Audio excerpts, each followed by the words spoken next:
evening and welcome to News Tonight on Rajya Sabha TV. I'm Aishwarya Kapoor. Now, Prime Minister Modi, the first Indian Prime Minister to address the Mongolian Parliament, has stressed on building strong bilateral ties between the two nations. So what was special about Modi's visit to Mongolia, we'll tell you in the next half an hour. Also, all the details of the open war between Najib Jung and Delhi Chief Minister Arvind Kejriwal. But first up, the headlines. India announces $1 billion credit line for Mongolia as Prime Minister Narendra Modi signs 14 agreements on defence, security, energy and health. Delhi Chief Minister Arvind Kejriwal accuses new Chief Secretary of favouring discoms. Home Ministry snubs Kejriwal for character assassination of gambling. Election Commission hints at Bihar Assembly polls in September-October this year. Expelled RJD leader calls for a third alternative ahead of the polls.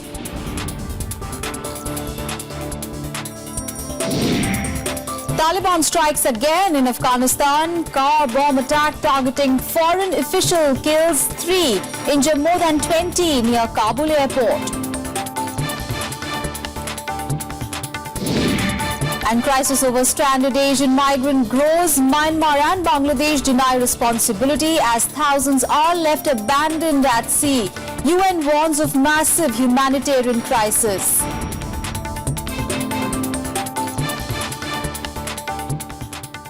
Today's biggest story, India has announced a credit line of $1 billion to Mongolia to expand its economic capacity and infrastructure. As the first Indian Prime Minister to visit Mongolia, Narendra Modi signed 14 agreements with the country covering defence, cyber security, agriculture, renewable energy and health sector.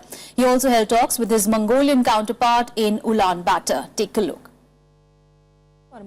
In the backdrop of celebrations of the 25th year of democracy and 60 years of diplomatic relations between India and Mongolia, Prime Minister Narendra Modi announced a $1 billion credit line to Mongolia to support its infrastructure development. The two countries upgraded their ties to a strategic partnership. We will take our economic partnership to a new level. Today, I am pleased to announce that India will provide a line of credit of $1 billion to support expansion of Mongolia's economic capacity and infrastructure. He also held wide-ranging talks with his Mongolian counterpart, Chaim Shekenbeleg, in Ulaanbaatar, following which the two sides inked 14 agreements. The deals are linked to defence, cybersecurity, agriculture, renewable energy and health. Asserting that Mongolia is an integral part of India's Act East policy, he said the destinies of the two countries are closely linked with the future of Asia-Pacific region. We attach high importance to our security cooperation. We will continue to participate in each other's defense exercise. The agreements today will deepen our cooperation in border security and cyber security. India became the first country outside the Soviet bloc to establish diplomatic ties with Mongolia on 24th of December 1955. Though several Mongolian leaders, including its prime ministers and presidents, have visited India in the past, Modi is the first Indian Prime Minister to visit the country. He was given a ceremonial reception at the State Palace after his arrival on Saturday night. He also thanked Mongolia for its strong support for India's permanent membership of UN Security Council. Bureau Report, Rajya Sabha TV. And Prime Minister Narendra Modi also addressed the Parliament in Mongolia today. He stressed on jointly improving health facilities in the two countries. He is the first foreign leader to address the country's Parliament ever. Take a look. The first foreign leader to have ever addressed the Mongolian Parliament, Prime Minister Narendra Modi today sought to build on India's ties with Mongolia. The PM said the two nations could work together to provide affordable yet modern medical treatment to its people. We can create partnership for affordable modern healthcare in Mongolia. We can use our heritage of traditional medicines to improve holistic treatment in our countries and abroad. As Indians travel abroad more, Mongolia has the opportunity with its natural and spiritual wealth to become a major destination for them. In another first-of-its-kind gestures, Modi handed over cancer equipment Bhavatron to National Cancer Centre in capital Ulaanbaatar to treat cancer in the country, the first demonstration of India-Mongolian cooperation in the civil nuclear sector. The Bhavatron equipment that can help treat cancer in Mongolia. This will be the first demonstration of our cooperation in the civil nuclear sector. Modi also highlighted the strong human ties both nations share. Modi said the development partnership is the reflection of our shared ideals and vision. In 2009, the two sides had signed a cooperation agreement in health and medical sector and an MOU on the peaceful use of nuclear energy. Bureau Report, Rajya Sabha TV. The Prime Minister will conclude his visit to Mongolia tonight to begin the last leg of his three-nation tour. He will head to South Korea for a two-day visit starting tomorrow. The two sides are expected to strengthen their strategic partnership during the Prime Minister's visit. During her visit in December last year, External Affairs Minister Sushma Swaraj had said that the bilateral trade, estimated at $17 billion, is still far below its potential of $40 billion targeted by the two nations. Modi is also expected to hold talks with the Korean leadership on trade and investment. Modi will also hold summit-level talks with President Park Geun-hye. And back home, the war of words between Delhi's Lieutenant Governor Najib Jung and Delhi Chief Minister Arvind Kejriwal is raging on. On Sunday, the Chief Minister targeted Shakuntala Gamlin, accusing her of favouring power companies. Now, MOS for Home, Kiran Rijiju, slammed Kejriwal for his remarks against the highest officer. Take a look. Delhi Chief Minister Arvind Kejriwal has accused senior bureaucrat Shakuntala Gamlin of favouring power companies. He claimed that she wanted to trick the government into signing documents which would give Rs 11,000 crore to the firms. Gamlin was appointed as the acting Delhi Chief Secretary by the Lieutenant Governor, triggering a bitter war of words between the state government and LG's office. Kejriwal accused the LG of appointing Gamlin despite objections raised by his government. ये बिजली कंपनियां, रिलायंस की कंपनियां ये 11,000 करोड़ रुपए का loan ले रही थी और वो बिजली कंपनी की सेक्रेटरी हमारे मंत्री से दिल्ली सरकार की तरफ से गारंटी के ऊपर साइन करवाने के लिए आई थी। दोस्तों, ऐसी सचिव की हम लोगों ने खिलाफत करी, ऐसी सेक्रेटरी की हम लोगों ने खिलाफत करी। और दोस्तों, नरेंद्र मोदी जी की भाजपा सरकार ने उसी सेक्रेटरी को दिल्ली का चीफ सेक्रेटरी बना दिया। दोस्तों, पिछले 4 दिन से हम लोग संघर्ष कर रहे हैं, लेकिन नरेंद्र मोदी सरकार दिल्ली की सरकार को फेल कराना चाहती है। The Lieutenant Governor refuted Kejriwal's charges. He insists that he is empowered to appoint government officers in Delhi. Kejriwal has sought an appointment with the President for an urgent intervention. Meanwhile, MOS for Home Kiran Rijiju snubbed Kejriwal for allegedly attempting character assassination of the official. He also reminded Kejriwal of the limitation of his power as Delhi Chief Minister. I would like to condemn the unfortunate act of intimidation and pressure and an act of character assassination being adopted by Kejriwal and his government. The people of Northeast are very much hurt by the unnecessary act of character assassination against an upright officer from Northeast. Mrs. Shakuntala Gamlin is known to be a good officer. If there is something against her, it should be officially brought and action must be taken. There is a special provision in Delhi with regard to the powers and functions of the Lieutenant Governor and the Chief Minister of Delhi. And nobody should think that he should assume all powers and functions in the name of elected government. Earlier, Gamlin sent a written complaint to the LG claiming that she was being intimidated and blackmailed by senior officials of the Delhi government. Bureau Report, Rajya Sabha TV. News from Bihar now, where political activity has begun after the Election Commission hinted that the state assembly polls could be held any time during September to October this year. Expelled RJD leader Pappu Yadav today announced the formation of Jan Kranti Adhikar Morcha in an attempt to create a third alternative to the Janta Parivar and the BJP.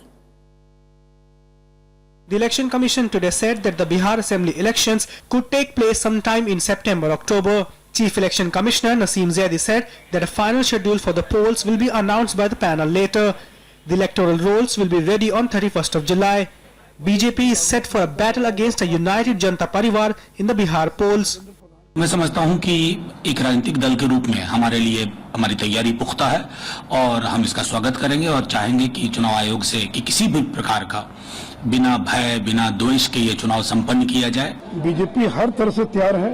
हम तो कल भी अगर चुनाव हो जाए तो उसके लिए तैयार है और हमारा जो गठबंधन है एनडीए गठबंधन जिसमें से रामविलास पासवान श्री उपेंद्र कुशवाहा हमारे साथ है, ये गठबंधन हर प्रकार से और जदयू राजद का मुकाबला करने के लिए तैयार है। Coinciding with the EC announcement, expelled RJD leader Pappu Yadav floated a new front called Jan Kranti Adhikar Morcha. He called upon former Chief Minister Jitan Ram Manjhi's Hindustan Awami Morcha and Congress to join hands with him. He stressed on the need for a third alternative in Bihar ahead of the polls. Jan Kranti अधिकार मोर्चा की एक committee पूरे राज्य स्तरीय committee बनाकर एक सप्ताह के अंदर इसकी घोषणा कर दी जाएगी। वो कोर कमेटी तय करेगी कि हमें कहीं किसी पार्टी के साथ विलय करना है या हमें जन क्रांति अधिकार मोर्चा को पार्टी का रूप देना है या हमें गठबंधन के आधार पर जाना है। However, JDU claims that Congress will be a part of a larger alliance with the ruling party. It is hopeful that Nitish Kumar will get another term, while Prime Minister Narendra Modi will have no effect in the elections. वहाँ तो anti Modi factor काम आएगा, चूंकि एक साल में जनता से जो वादे किए गए थे उन सभी वायदों को श्री नरेंद्र मोदी सरकार पूरा करने में नाकामयाब रही है। हम मजबूत हैं, हम तैयार हैं और हम जरूर चाहते हैं कि दिल्ली के बाद दूसरा झटका बीजेपी को बिहार में मिले। However, Janata Parivar is yet to finalize seat sharing agreement among the parties. It has not decided yet whether to contest the election as one party or an alliance. Bureau report for Rajya Sabha Television. And the CPM has decided to step up its offensive against the Modi government in the coming days. At the end of the two-day Politburo meeting, party's new General Secretary Sitaram Yechuri said that the three-pronged challenge posed by BJP's neoliberal economic policies, communal polarization and undermining of democratic institutions should be countered by the party. Yechuri said that his party will go all out to expose the BJP government's failure in the first year in office. The party accused BJP of undermining parliamentary democracy by bypassing House panels to push through key reform bills. However, Yechuri said that a united opposition prevented a similar fate of the crucial land bill, which was sent to the JPC for scrutiny on the penultimate day of the budget session. Agenda of communal polarization that this government is patronizing. It functions as the political arm of the RSS, and the communal polarization can be seen in various aspects, in various spheres. There are reports of growing communal clashes and communal riots from various parts of the country. And this is also happening to undermine the secular democratic character of the Indian Republic. The Politburo has decided that the people's protests all over the country must grow, and is called upon we have called upon all our party units to intensify protests on the petrol hikes, petrol and diesel hikes, on the growing agrarian distress, and also on the various other economic measures that are being contemplated. All right, in News Tonight, we'll take a very short break. Up next, encounter between the security forces and Naxals in Chhattisgarh leaves 4 dead, including 2 Jawans. More details to follow.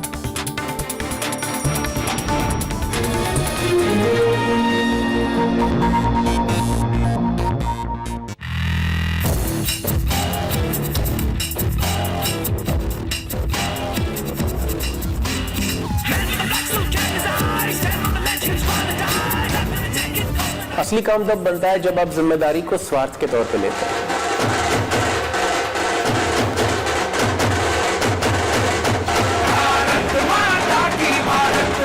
मैं मैं जो film बना रहा हूँ अपने मतलब के लिए बना रहा हूँ, मैं अपने स्वार्थ के लिए बना रहा हूँ। मैंने कभी ये सोच के कोई फिल्म नहीं बनाई कि मैं कुछ बदल डालूंगा। आपको कुछ नहीं पता कलकत्ता में कल क्या होने वाला है। नमस्कार, मैं हूँ दिवाकर बैनर्जी, मुझसे मिलिए प्रोग्राम गुफ्तगू में, सिर्फ राज्यसभा टीवी पर। Setting up business in India could get a lot easier. Parliament passes the Companies Amendment Bill 2014.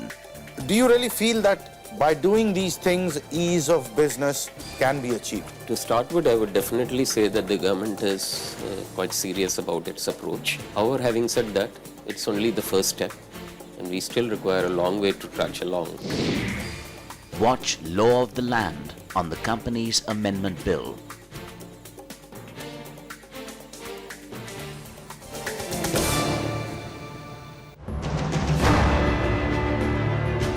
Rajya Sabha TV की टीम है कश्मीर घाटी के गांव में। यह रसूखदार कश्मीरी पंडितों का एक बहुत बड़ा गांव था। कश्मीर से रुखसत हो चुके हैं पंडित।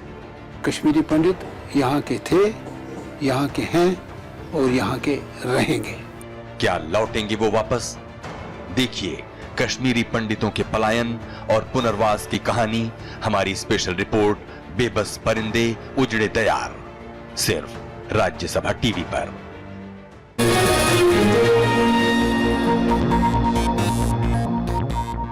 Welcome back. After the break, you're watching the news tonight. Now, surpassing targets set by itself, the government has contained the fiscal deficit at 4% of the GDP for 2014-15. Now, the figure is better than the expected target of 4.1% at 5,01,880 crore rupees. However, the revenue deficit has also been confined to 2.8%, beating the budget target of 2.9% for the last fiscal. The gross tax collection also registered a growth of 9% in 2014-15 and stood at 12,45,037 crore rupees. The Finance Ministry said that as a result of prudent policies and commitment to fiscal consolidation, the government has been able to achieve a figure which is lower than estimated. Finance Minister Arun Jaitley had taken up the daunting task as a challenge in his first full budget announced in February.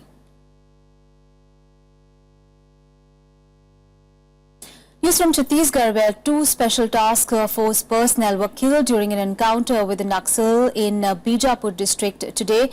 The two rebels were also shot dead in the encounter. Officials said that acting on a tip-off, a joint contingent of the Special Task Force and the district police were on a search operation in the Gangalur and Mirtur areas. When the team reached the Mirtur forest, a group of armed rebels started firing indiscriminately, following which the security personnel retaliated. Police claims several other Naxals were injured in the encounter.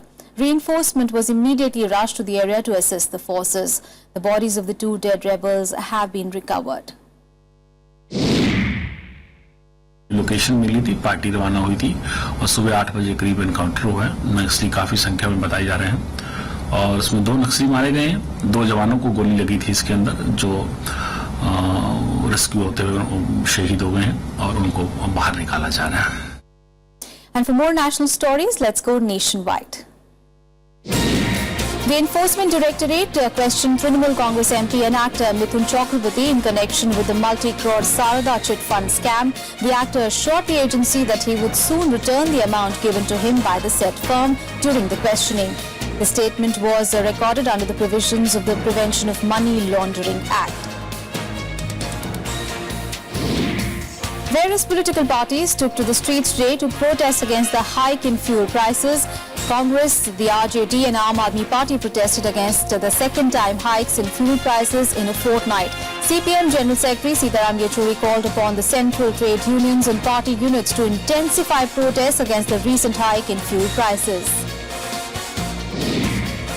Family members of an alleged criminal who was killed by the Delhi police yesterday protested outside the Delhi Chief Minister's residence. They demanded a judicial inquiry into the incident. The person killed has been identified as Manoj Vashisht, who was wanted in several cases of fraud. A magisterial inquiry has been initiated into the encounter.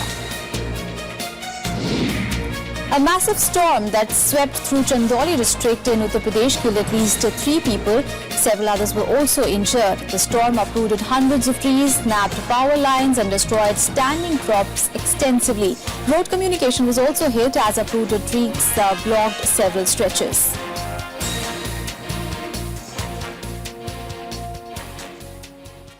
Now to some international news. 3 people were killed and 26 others were injured in a car bomb blast near Kabul airport today. The attack reportedly targeted vehicles of the European Union police training mission. One non-mission member who was travelling in EU-POL vehicle was killed. Here is more. Taliban has stepped up its spring offensive in Afghanistan, targeting government installations as well as the officials. On Sunday, 3 people were killed and 26 were injured when a suicide bomber detonated an explosive-packed car near the convoy of European Union Police Training Mission, or EU-POL. The foreign troops were on their way from the Kabul airport to a NATO military installation when the attack took place. داخل دکان داخل شدن که موتور کرونا میگه موتور میگیره آماج دادن سه نفر شهید شدن تفلک بود سیاسر بود چند نفر اونجا زخمی بودن یکی ناگهانی صدا شد خدا یه خارجی بخاری حاضر برآورد سکن که کلی می تفلک رفته زمین یارو به ساختن بالا کردن داخل موتور رفتن. 3 of the EU-POL's personnel sustained non-fatal injuries. Of the 26 injured, 8 were women and 3 were children. The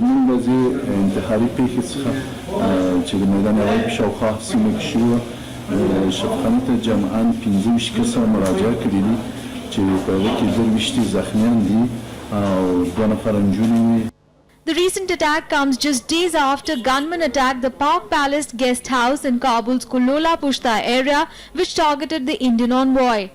14 were killed, including 4 Indians. Bureau Report, Rajya Sabha TV. Now, while there has been an uproar over migrant trafficking in the Mediterranean, Southeast Asia is facing its own migrant crisis. Thousands of migrants fleeing Myanmar and Bangladesh have been abandoned by the smugglers in the sea. So far, they have been denied entry by Indonesia, Thailand as well as Malaysia. As regional countries deny responsibility of these migrants, UN says the deliberate refusal to help them could lead to a massive humanitarian disaster. The migrant crisis in Southeast Asia continues to escalate. Thousands of migrants have been left abandoned at sea after their boat crews deserted them. Nearly 800 migrants from Myanmar and Bangladesh were rescued off Indonesia on Friday from a sinking vessel. They have now taken shelter at a warehouse as Indonesian authorities keep a close watch on them. Banyak bertengkar dan mereka juga tidak cocok gitu. Dalam artian selalu berkelahi, oleh karena itu kita pisahkan. Jadi yang di sini, yang lain di sana. Untuk menghindari hal yang tidak diinginkan kan. Kalau untuk Myanmar etnis Rohingya ya, itu kemungkinan itu akan kita laporkan ke Dirnidakim.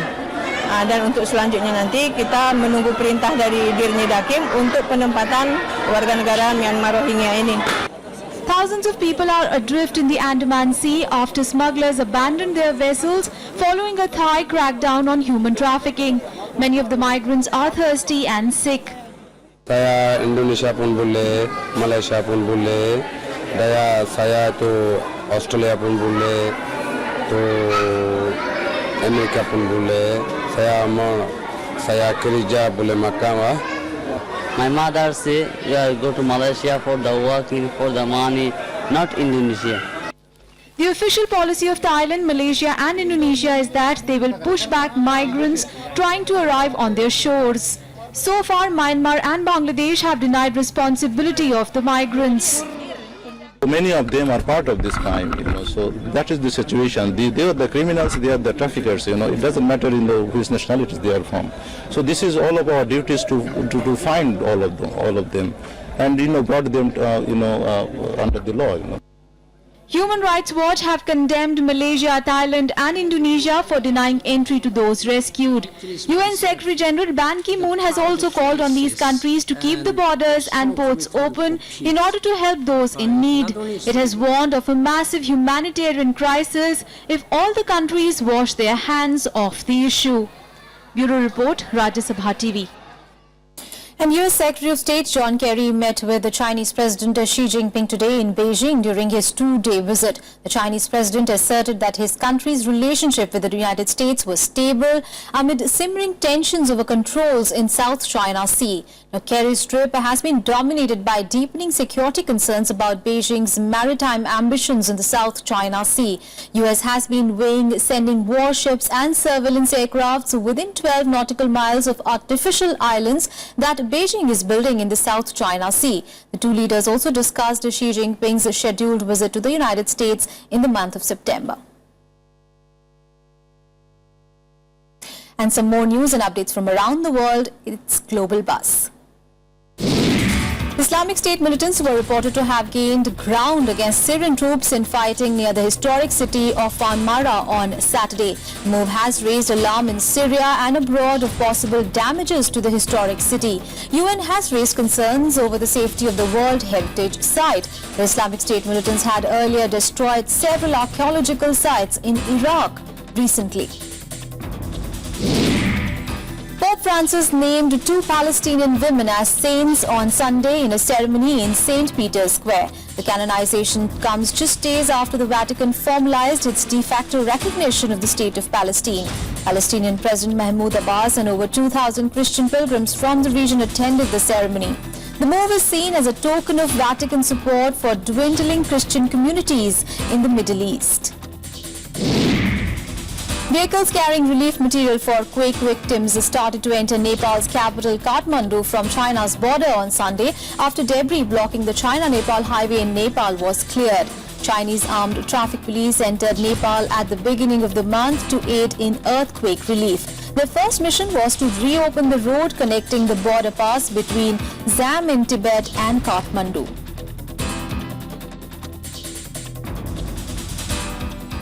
And now all the action from the world of sports in Sports Beat.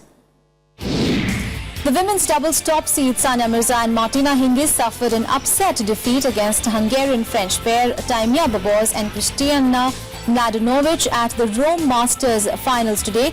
The Indo-Swiss pair went down 4-6, 3-6 in an hour and 13 minutes. This was Sania and Martina's fourth final together this year, having won at Indian Wells, Miami Open and Charleston earlier. Swiss world number 2 Roger Federer defeated fellow countryman Stanislas Wawrinka 6-4, 6-2 in the semi-final of the Italian Open. Federer was broken in his first serve game, but he went down after falling 3-0. He completely dominated the match. The 17 times Grand Slam champion will now meet world number 1 Novak Djokovic in the final in Rome. Djokovic defeated Spain's David Ferrer 6-4, 6-4 in the other semi-final. The International Cricket Council has said that it will not send umpires to Pakistan to officiate in their upcoming series against Zimbabwe because of security concerns. ICC said that the decision was made after receiving a report from its security consultant. Zimbabwe will be playing the first test-playing nation to tour Pakistan in 6 years since gunmen attacked the Sri Lanka team bus in Lahore.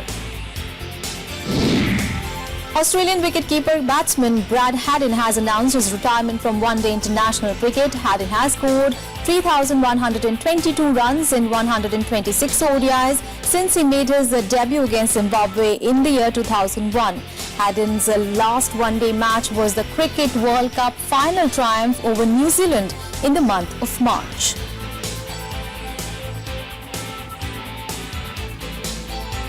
Well, that's all in Sunday's edition of News Tonight. Thanks so much for watching. Good night.